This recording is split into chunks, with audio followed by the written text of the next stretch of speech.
Begitu nggih. Undang tetangga dikit-dikit, nanti mohon doa, terus pulang juga dibawain berkat. Nggih. Saya yakin itu benar karena ulama itu warathatul anbiya. Apa yang diajarkan ulama, yakin itu benar. Sebab beliau-beliau orang yang secara sanad, secara silsilah urut ilmu memang mewarisi ilmunya Rasulullah SAW. Apapun yang diajarkan, ditradisikan ulama, yakini benar, tidak mungkin bid'ah. Dan barangkali ada satu dua ustaz yang kebetulan menganggap bid'ah, no reckon. Apa? Sorry ya. Amblas mawon nggak usah direken, tapi tahu dalil juga baik. Nggih. Yang punya kitab hadis kayak begini, ini namanya Mukhtarul Ahadits, hadis pilihan yang biasa tak baca di YouTube itu. Mukhtarul Ahadits. Ini ada hadis diawali dari huruf alif zal iza. Nah, di situ ada hadis tentang mengadakan pamit-pamit ketika akan musafir. Hadisnya begini: idza kharaja ahadukum ila safarin falyuwaddi' ikhwanahu fa innallaha ja'ilun fi du'aihimul barakah. Mantep mriki sedaya. Jika seorang dari kamu hendak melakukan perjalanan jauh, musafir, termasuk akan ke Hong Kong atau akan haji, akan umroh, maka berpamitanlah kepada saudaranya, teman-teman sanak famili, sekaligus mohon dukungan doa dari mereka.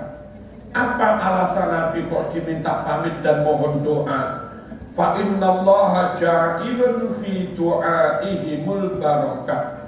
Sungguh Allah akan menjadikan keberkahan untuk kamu lantaran doa mereka. Hadis ini tentu menjadi dasar disunahkannya berpamitan ketika akan pergi jauh, ketika akan umroh, akan haji, akan ke Hong Kong. Bapak Ibu rahmatullah, lalu hadisnya tentang pamitan, mohon doa. Ngapain kok terus ada berkat juga? Hadirin, ada masalah syariat, ada masalah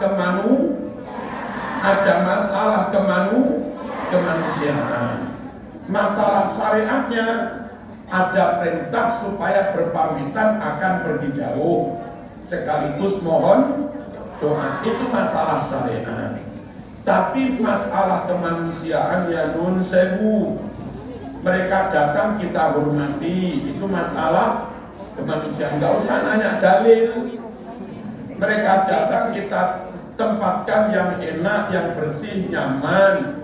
Itu masalah kemanusiaan. Nggak usah nanya dalil. Wong itu bukan masalah syariat, bukan masalah ibadah makdoh. Kalau kayak begitu-begitu kau tanyakan dalilnya, nanti haji naik Boeing kau nanya dalil.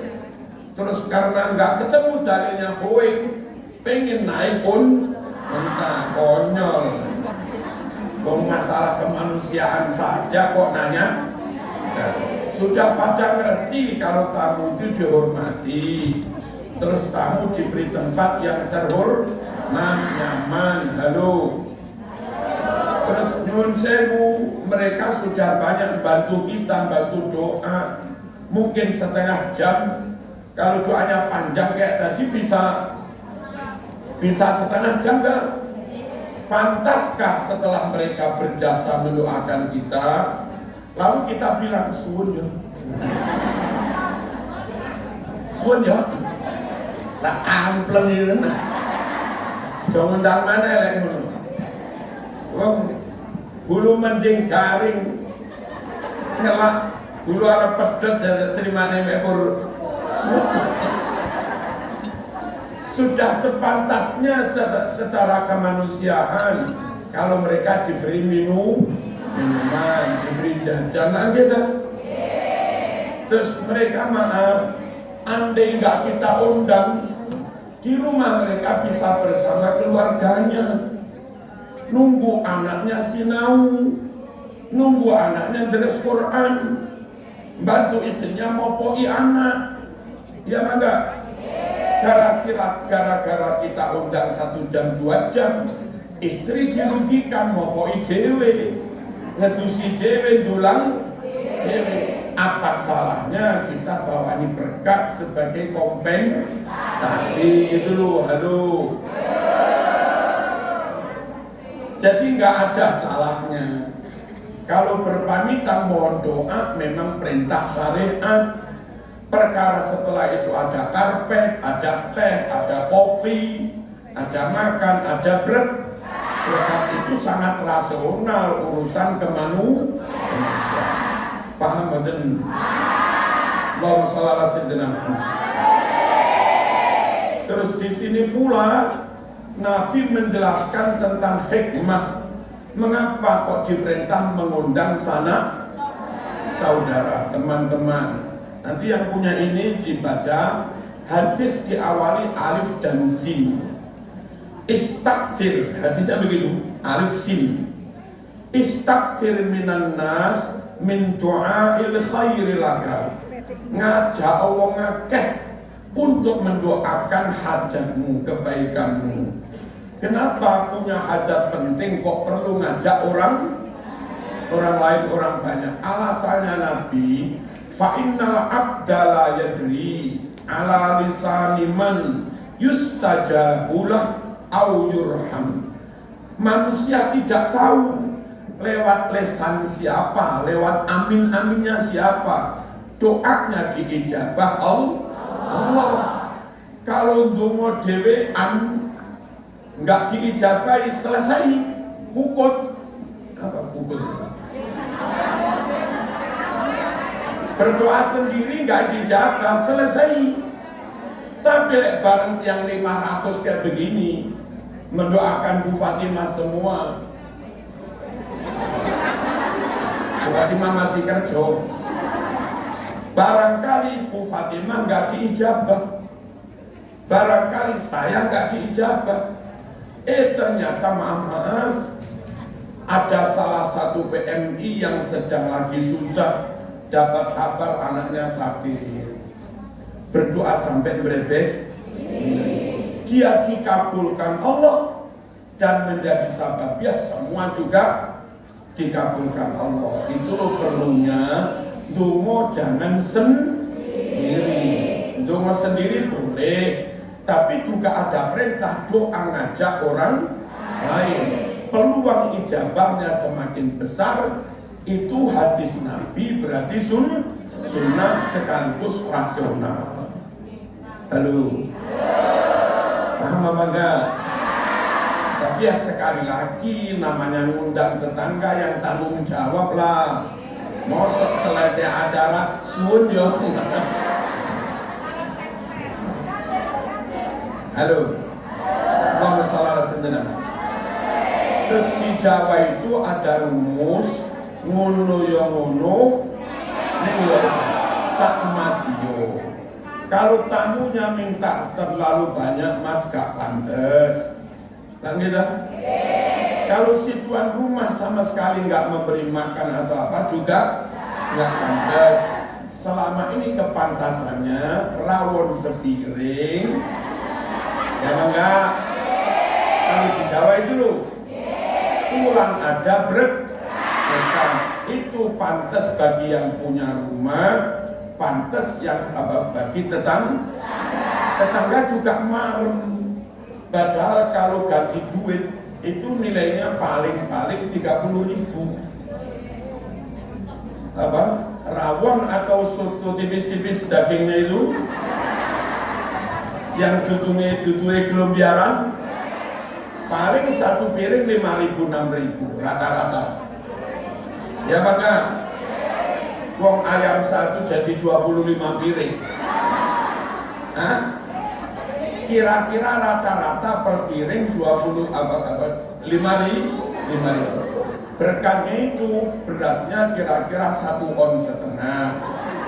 Ya bangga. 2.000 berasnya itu loh. Terus lauk-lauknya bla bla bla bla paling 10.000, total 12.000 plus wadahnya 3.000, 15.000, makannya 5.000, 20. Tapi wong ada rasa kepantasan, diparingi nedo sak piring plus berkat yang nilainya 20.000 wis marem. Coba tanpa itu semua mulai di amplopi duit rombol ngenyek ngeten. Nilainya sama tapi rasanya beda. Itu soal kemanusiaan. Paham? Allahumma shalli ala sayyidina Muhammad.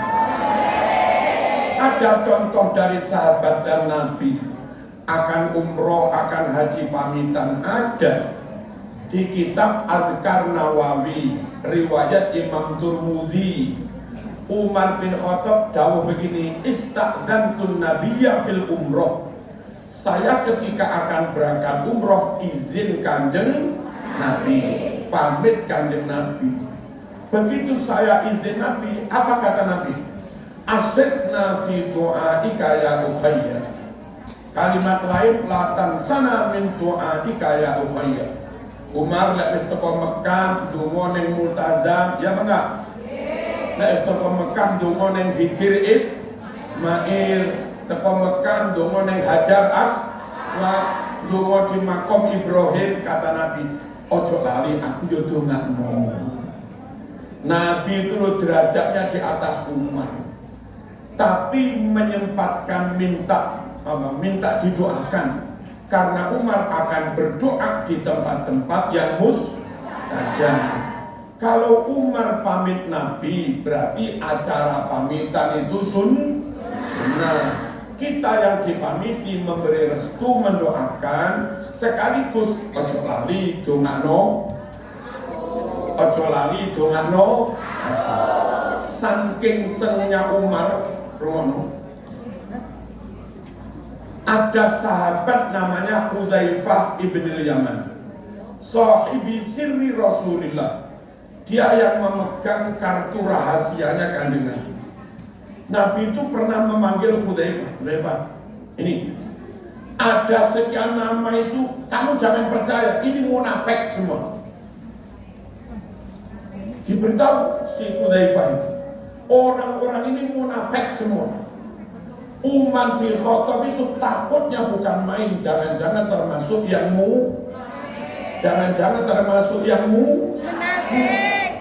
nempel terus mepet pada Hudzaifah. Hudzaifah, apa?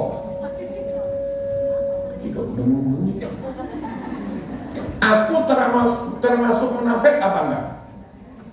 Umar nanya pada Hudzaifah, aku termasuk munafik apa enggak?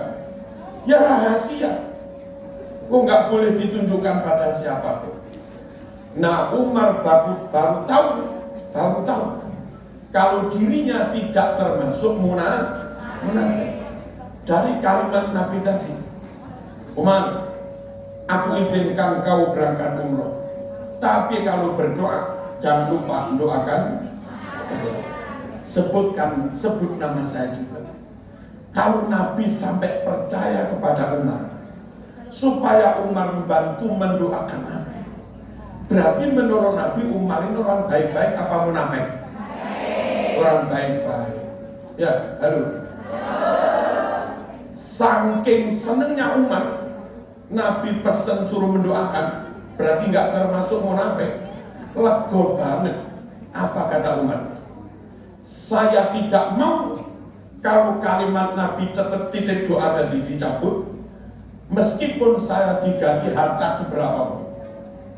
Bagi kami status kami tidak termasuk munafik, itu jauh lebih berharga daripada harta seberapapun. Halo. Allahumma shalli ala sayyidina Muhammad. Kiai-kiai NU, kader-kader NU, ustaz-ustaz NU, muslimat, ansor, fatayat, insya Allah semuanya mintanya kayak Umar bin Khattab. Halo. Yang namanya harga diri amat sangat penting. Yang namanya legalitas amat sangat penting. Yang namanya kredibilitas amat sangat penting. Rai larang regani. Halo. Kalaupun harus menempati posisi sesuatu, harus sampai dengan cara curang. Sorry ya.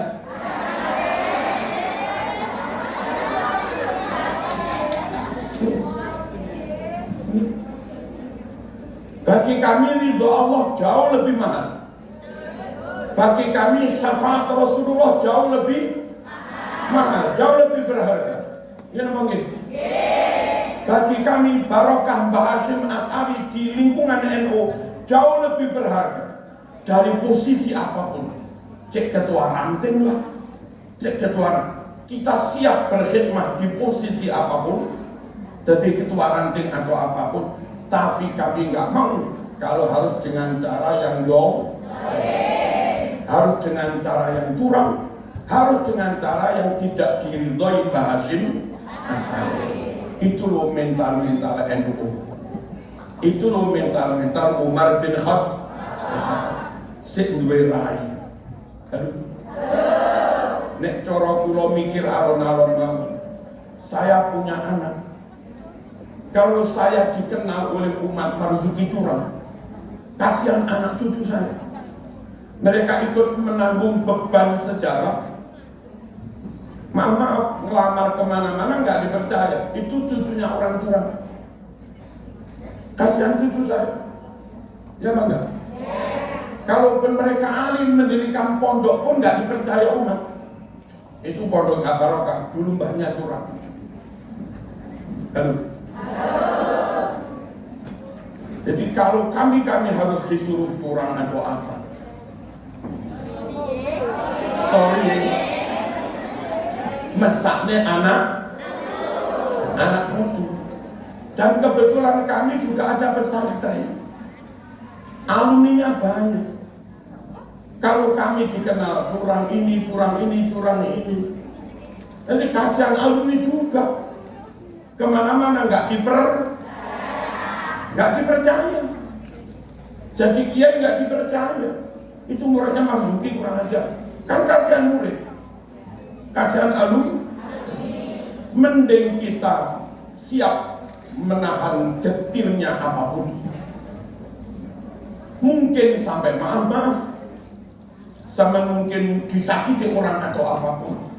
Yang penting posisi kita, status kita tetap clean. Tetap clean. Wong seanek Gusti Allah. Nah, dengan berstatus bersih, maka anak cucu kita, jamaah kita, murid-murid kita yang umat mengenal itu muridnya Mbah Hasyim Asy'ari, itu muridnya Lirboyo, itu muridnya Ploso, itu muridnya Marzuki. Insya Allah mereka kemana-mana tetap dipercaya dan itu berkah buat mereka. Allahumma shalli ala sayyidina Muhammad. Lalu ada masalah lagi. Wong acaranya mengadakan pamitan, ya bangga, ngundang tetangga, mohon doa. Itu sunnah semua kan, dalilnya sudah. Lalu kenapa kok ditambahin mendoakan orang tua, mendoakan almarhumin almarhumah, namanya tahlilan kirim doa. Nah, Bapak Ibu rahmatullah, berdoa itu milih yang lebih diijabah apa milih yang nggak usah diijabah? Sekiranya menurut dalil ada peluang lebih diijabah, yaitu kita pilih. Kalau ada dalil mengatakan lakukan ini agar doamu lebih diijabah, yaitu kita lakukan. Termasuk di antara doa lebih ijabah, kalau kita doa ngajak orang banyak. Tadi loh sudah. Plus ada 4 macam doa yang diijabah Allah. 1, doaul musafir hatta yarji'. Orang musafir doanya mustajab banget sampai dia pulang. Sampeyan ndonga teng mriki mumpung soro. Mumpung soro kangen anak putu, kangen bojo, kita kangen ibu, kangen keluarga. Mumpung soro sempatkan ba'da Fatihah mati kai anak. Ndongakne keluarga. Karena Nabi dak dawuh arba' da'awatin mustajabah. Ada 4 macam doa yang bakal diijabah Allah. 1, doaul musafir hatta yarji'.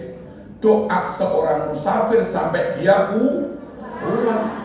Mumpung mandi dongane. Lek wis nang omah mandine dikurangi. Mumpung di sini, mumpung mumpung musafir mandi dongane. Sergep dongane wa du'aul hajj hatta ya'uda ila baladi. Orang jamaah haji doanya juga mustajab sampai pulang ke negaranya. Wa du'aul marid hatta yabra. Wong loro dongane mandi. Makanya wong iman temenan sehat alhamdulillah. Loro juga nggak sakit hati. Kenapa? Kalau sehat ada hikmahnya, jangan dikira sakit nggak ada hikmahnya. Justru ketika sakit doa kita ijabah. Pas loro nunsen yang punya masalah dengan keluarganya ndonga pas loro. Mumpung pas loro barangkali anak rodok nakal, dongakno. Doa orang pas sakit plus pas musafir.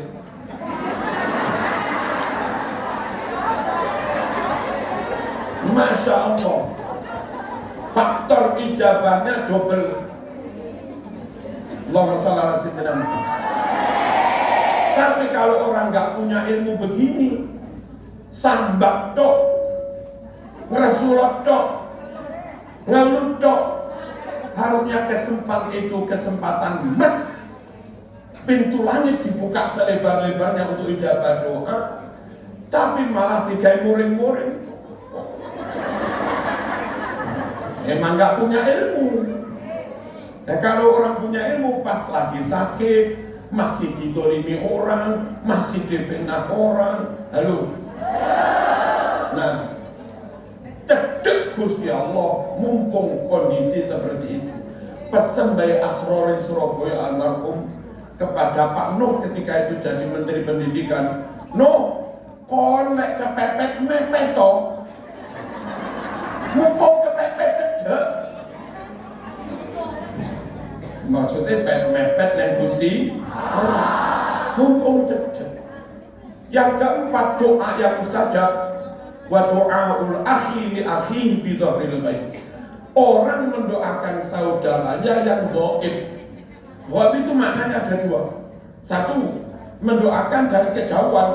Yang di tanah air mendoakan PMI yang di Hong Kong. Yang di Hong Kong mendoakan saudaranya yang di tanah air. Itu namanya doaul akhi li akhihi bi dhahril ghaib. Mustajab banget. Maknanya yang kedua, mendoakan sanak famili yang sudah gaib. Apa gaib itu? Meninggal, tahlilan. Lah Nabi melanjutkan sabdanya, asra'uhunna ijabatan doaul akhi li akhihi bidhahril ghaib. Dari 4 macam doa itu yang paling cepat diijabah, orang mendoakan saudaranya yang sudah gaib. Makanya acara pamitan undang tonggo ditambahin dongane wong tua. Itu yang paling cepat diijabah. Bisa dimengerti? Kenapa ada acara pamitan? Kenapa ada acara selamatan? Kenapa ditambah acara tahlilan? Itu nih boten dijelentrek nih. Mungkin kena ustaz tertentu hilang kan? Hilang tahlilane, hilang muslimate, hilang NU-ne, hilang akidahe. Wis mulai rasido sugih, hilang akidahe. Rugi dunya, rugi akhirat. Nggih napa nggih? Makanya perlu paham, ngeten iki perlu biar nggak hilang. Allahumma sholli ala sayyidina Muhammad.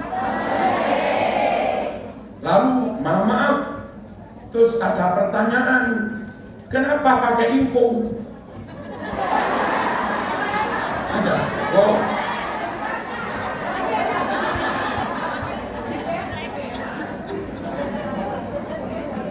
Perlu kami ceritakan?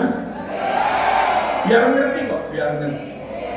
Begini Bapak Ibu rahmatullah, acara itu kalau walimah resmi, yang diundang piro wis dicatat.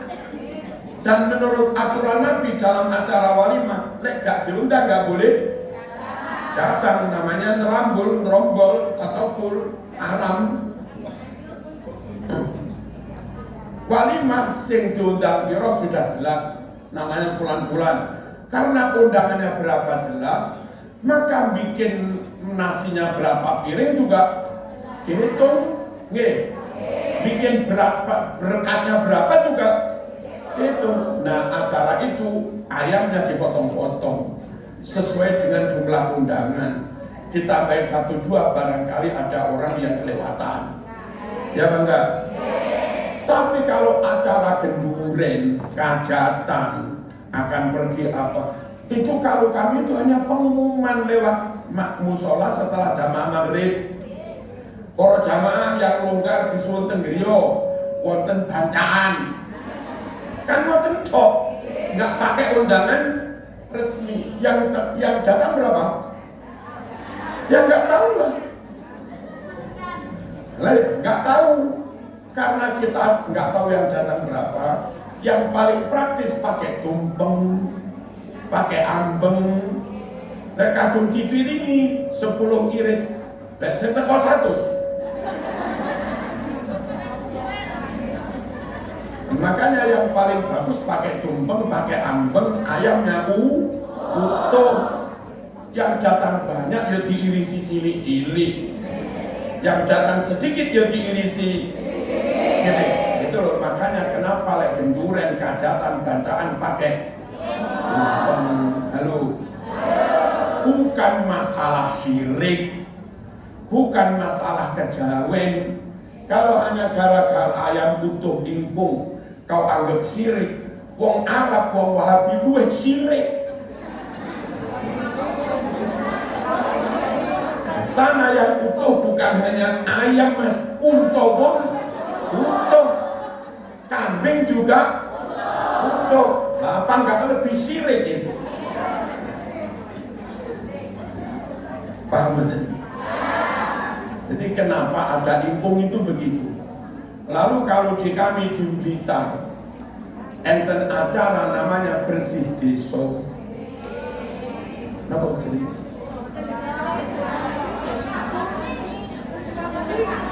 Pokoknya begitulah. Ngeten-ngeten, masalah ini ku ngeten. Kiai tokoh masyarakat sudah punya forum untuk silaturahimnya kaum santri di masjid jamaah Jumatan. Itu pertemuan kaum santri. Tapi kiai tahu ada muslim sing durung patek sholat, namanya abangan. Kalau pertemuannya di masjid tok, maka dia nggak bisa menyapa mereka. Perlu wadah yang kedua, kumpulan wong Islam yang sudah sholat kumpul di situ, yang belum sholat pun juga nyaman kumpul di situ. Dibuatlah wadah kedua, jenenge gendurenan, yasinan, tahlilan. Pokok Islam sholat kah sholat ya tumplek-blek di situ. Dan itu nyuwun sewu, pilihan itu jauh lebih aman daripada nggak dibuatkan forum seperti itu, akhirnya mereka malah kumpul dengan agama lain. Bahaya. Paham enggak? Terus di kampung juga masih ada yang non muslim, 1-2 kakak sampai 10 kakak ada yang non muslim. Kalau forumnya hanya Jumatan tok, jelas nggak bisa. Forumnya Yasinan tok, ya jelas nggak bisa yang non muslim. Dibuatkan kumpulan lagi, mangan ning perapatan. Jenenge baritan bersih desa. Nah, kiai kepingin menyapa semua muslim non muslim, titik-titik memperkenalkan Islam kepada non muslim. Le acara ayo datang tabligh akbar, ya mesti nggak datang lah. Kok bodoh amat. Ya kan? Tapi acaranya ayo mangan, ya mesti budal kabeh. Kiai kok dilawan. Allahumma sholli ala sayyidina Muhammad. Terus orang banyak khawatir nanti masaknya nggak bener, nyembelihnya ayam juga nggak bener. Namanya orang awam, ada yang pernah ngaji fikih, ada yang enggak.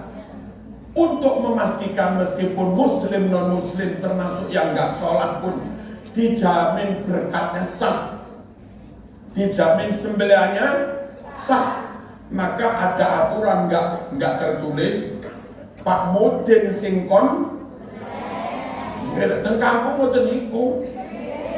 Wong awam sing nggak ngerti fikih nggowo jago tengene ketua NU.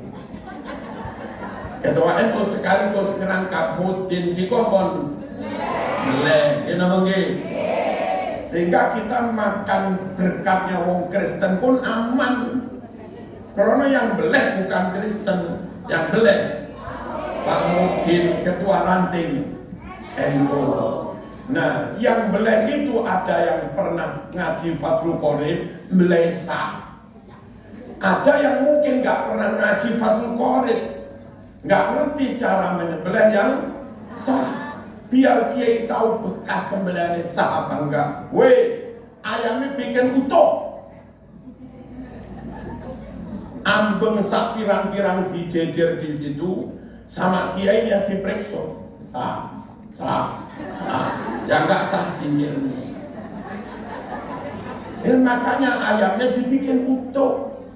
Kalau ayamnya sudah dipeceli, kiai nggak tahu tadi sembelihnya sah apa tidak. Itu loh cara kiai-kiai ahlu sunnah NU untuk merangkul mereka, tapi juga nggak ingin kecolongan beliannya sembelihnya tidak sah. Makanya terus ada ayam utuh, bukan masalah musyrik gitu loh. Oh, makanya neng kiai ojo sudon. Allahumma sholli ala sayyidina Muhammad. Paham ya? Kenapa ada selamatan apa tadi? Selamatan macam-macam, termasuk selamatan berangkat haji, syukuran haji dan segala macam. Wes, kalau ada yang nganggep bid'ah, ojo direken. Wong ono dalile, sorry. Terus begini Bapak Ibu rahmatullah, haji itu hampir 2 bulan, 42 hari. 40 hari, lama meden. Pantaskah kalau saya moro budal menendok? Bojone SPP anake yo apa, belandane bojoe apa, KTU. Mboten pantes. Pantese tetep enten dulur, enten tangga nun sewu. Mbok menawi enten anak kula, garwa kula gerah napa-napa, mun tangga-tangga derek bantu ngeteraken teng rumah sakit. Ya toronipun sampun teng ATM monggo, tapi ya tetap butuh bantuan tangga nggih. Barangkali ada musibah menimpa keluarga kami, mohon Pak RT, mohon. Itu loh perlunya ada acara syukuran pamit, paham bener? terus lari-lari barangkali SPP nemeng enek masalah, pun Pak RT jenengan urusi rumiyin. Selama ini kami hidup bersama panjenengan, kalau ada salah mohon dimaafkan. Kan ngoten to? Pantes kan suku ngedot. Enggak pamit, enggak opo, tahu-tahu berangkat. Penutup, ada cerita pilu di Nganjuk. Nganjuk itu pundi?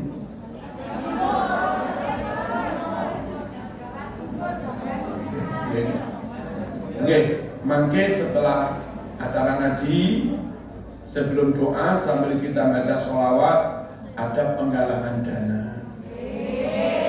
Bukan untuk bayar sopo-sopo, tapi untuk kas organisasi. Allahumma shalli ala sayyidina Muhammad. Kalau sambung ya, saya rutinan di Bogo Nganjuk di perumahan. Nah, yang sudah sering ngaji, urun berangkat haji itu dikoordinir masjid. Berangkatnya dari masjid, upacara di masjid, difasilitasi masjid, pakai mobil diantar ke alun-alun. Ada satu yang nggak ngaji begini, nggak ngerti hikmah, nggak mau berangkat dari masjid, budal, dia nggak pamit tonggo, nggak opo. Tentu masjid rodok tersinggung. Pas kepulangan bermasalah. Katanya Ba'da Isya, keluarga pada jemput di alun-alun Ba'da Isya, gak datang-datang masjidnya. Kok masjid bisnya? Sampai menjelang tengah malam belum datang. Akhirnya keluarga pada pulang. Termasuk keluarganya orang yang dulu berangkat dewe, itu juga pulang. Setelah tengah malam bis datang. Nah, sing jamaah-jamaah dulu dikoordinir masjid, meskipun tanpa keluarga, tetap dijemput oleh takmir.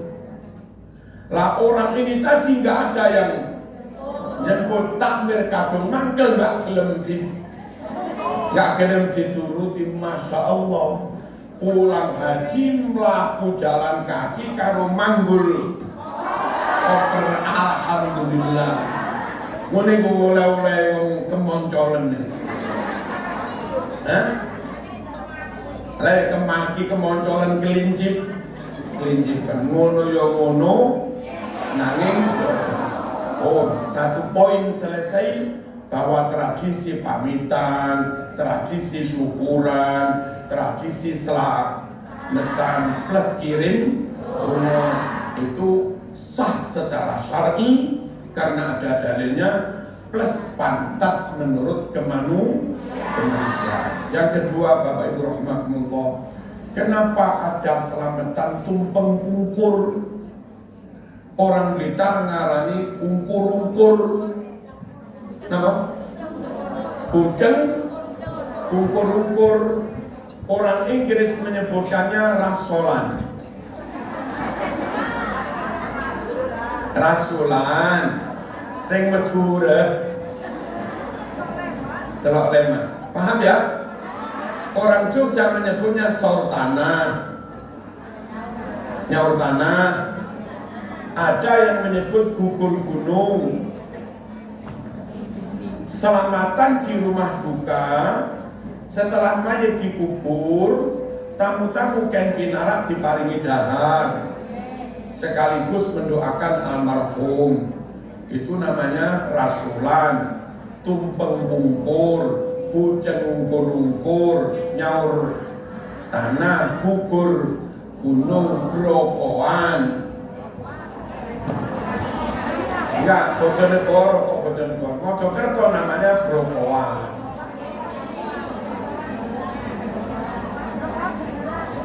Boten niki lho.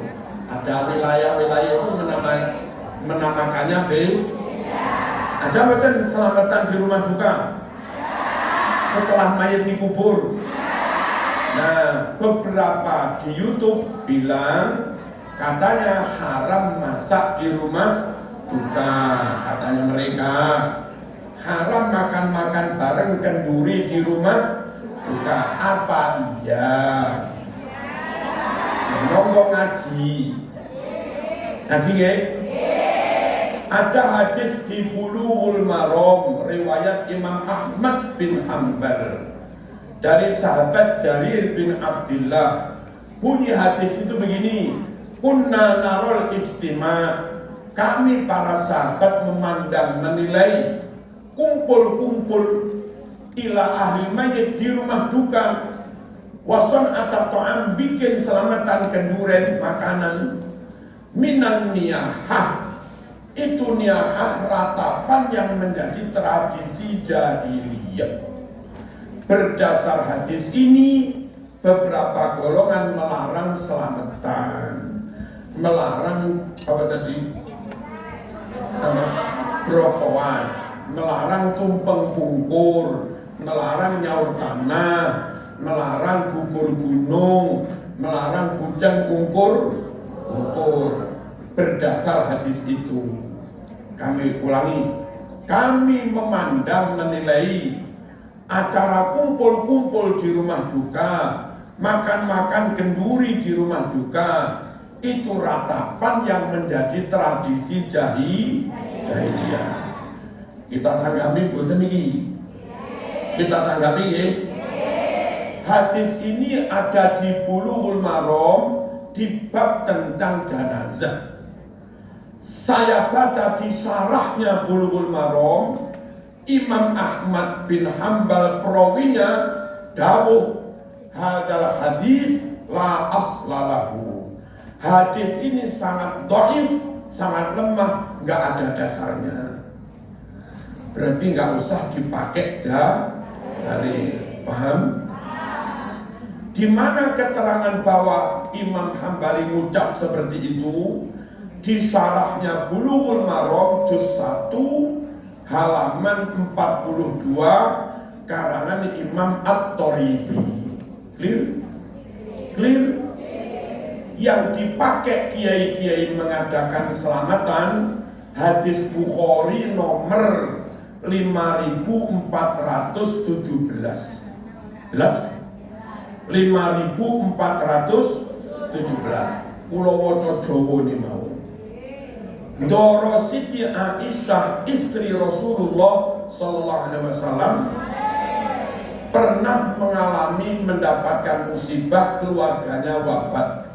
Wong Blitar ngarani keseripaan. Nggih. Napa keseripaan? Kesusahan itu nopo? Kepaten. Keluargane seto. Fajtama alizalikan nisa. Lalu para nisa kaum perempuan kumpul ke rumah Aisyah takziah. Summa tafarraqna. Bareng mayite wis dipujane wong-wong wedok ki padha bubar wangsul illa ahlaha wa khassataha. Tinggal keluarganya dan orang-orang dekat mawon, teman tetangga yang enggak ikut pulang. Saat itu Aisyah amarat biburmatin min talbina. Aisyah perintah nek kendilku yang apa? Apa kendil? Panci. Enten talbinah Bu. Talbinah itu susu kalau ingin digodok nanti manis dicampur kurma. Dari musun gula. Lek kepengin minum susu manis pas ngerebusnya dicampur kurma, nanti setelah umum aroma rasa manisnya akan campur terus disaring, itu namanya talbinah. Anu apa ibu nek kendel talbinah Bu? Godoken fatubihot dimasak summa suni atharit, lalu ada yang bikin bubur. Wong Blitar ngarani jenang sumsum. Cuma kono duduk susu, ya rada koyo susu menecok, santen diwehi. Enggak santen iki lho ben legi.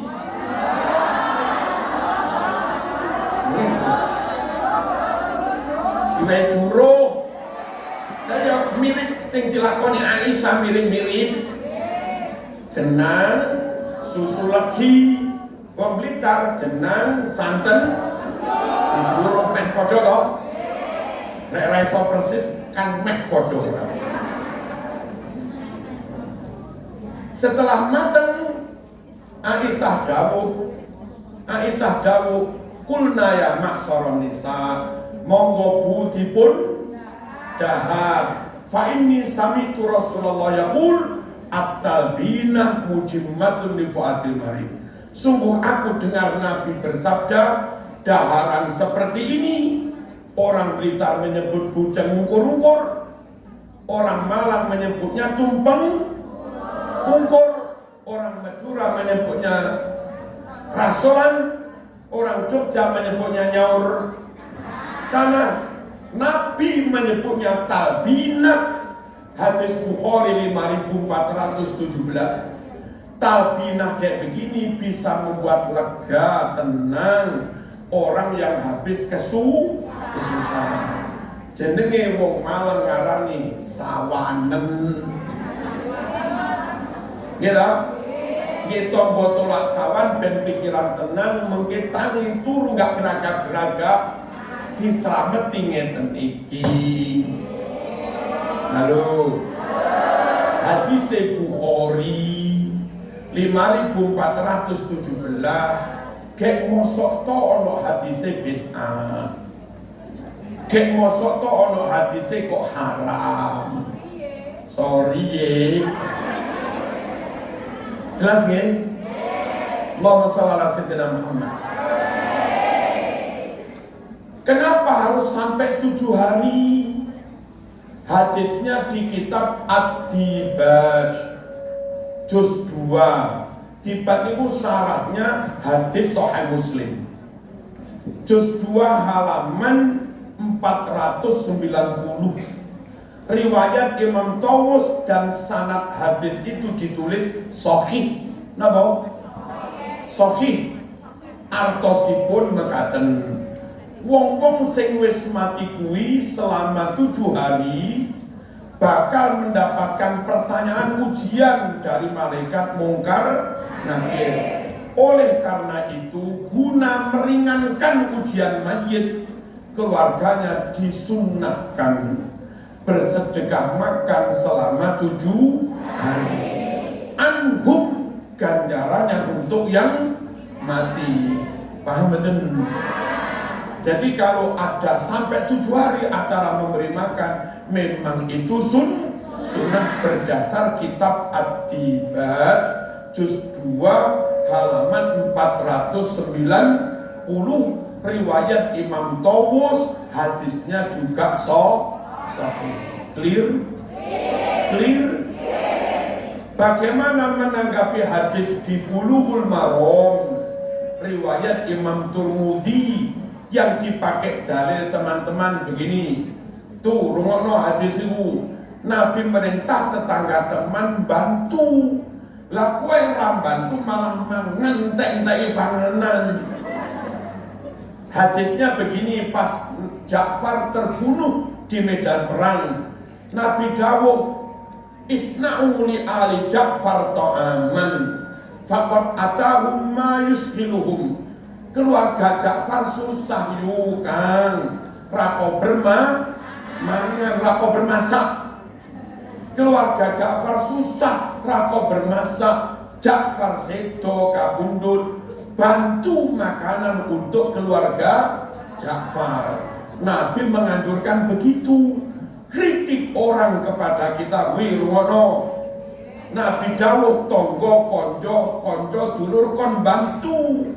Lah kowe ra bantu malah mangan keprigen. Mestine sirah kayak nyong iki lho.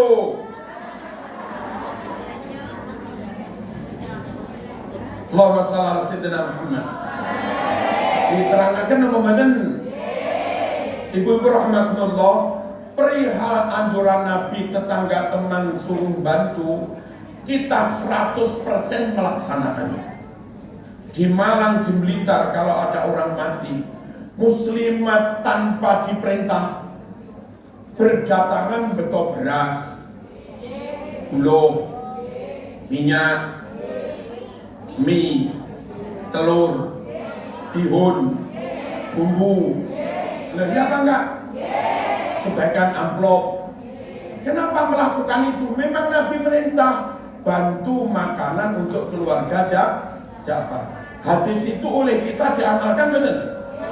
Diamalkan sepenuhnya. Tapi ingat, hadis enggak ini tok.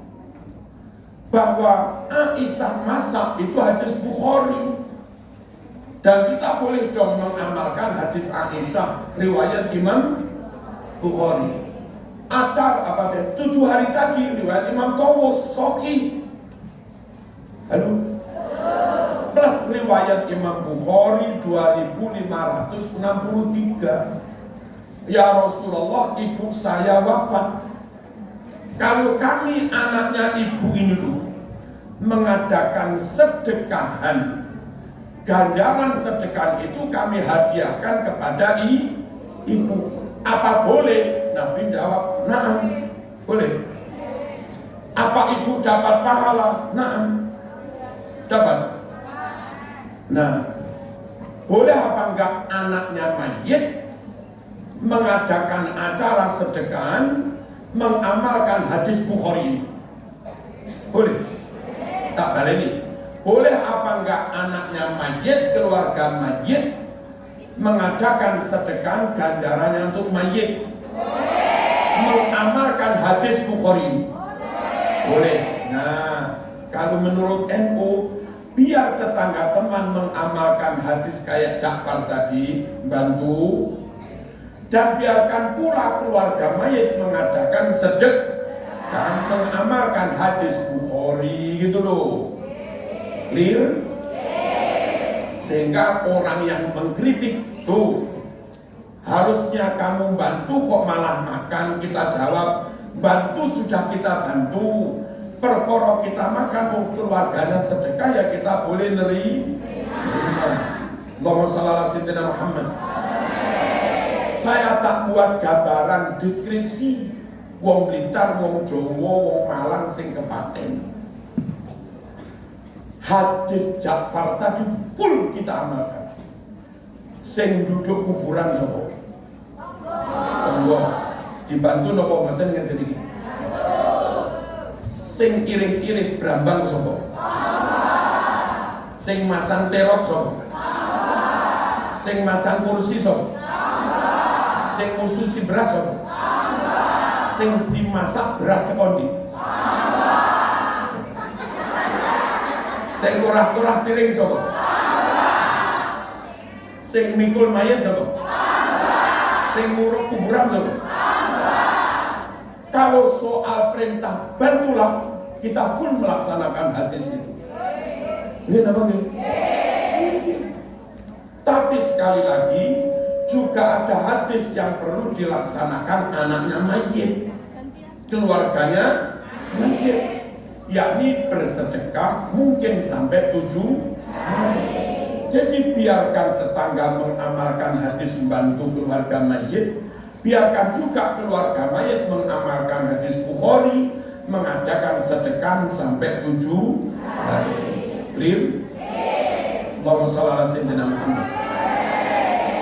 Bapak Ibu rahimakumullah. Terus begini mereka ngeritiknya. Itu loh memberatkan. Haram. Nyusahnya wong susah. Haram. Repotnya wong sing repot. Haram. Mereka ngeritiknya begitu. Pulau jawab, boten repot blas mas. Repot apa wong semua yang dimasak bantuan dari tetangga, gak sampai jual warisan kok. Apa repot? Yang melaksanakan sing tandang, yang mengerjakan tetangga semua kok. Apa repot? Bahkan sampai 7 hari beras sumbangan tetangga gak habis kok. Apa repot?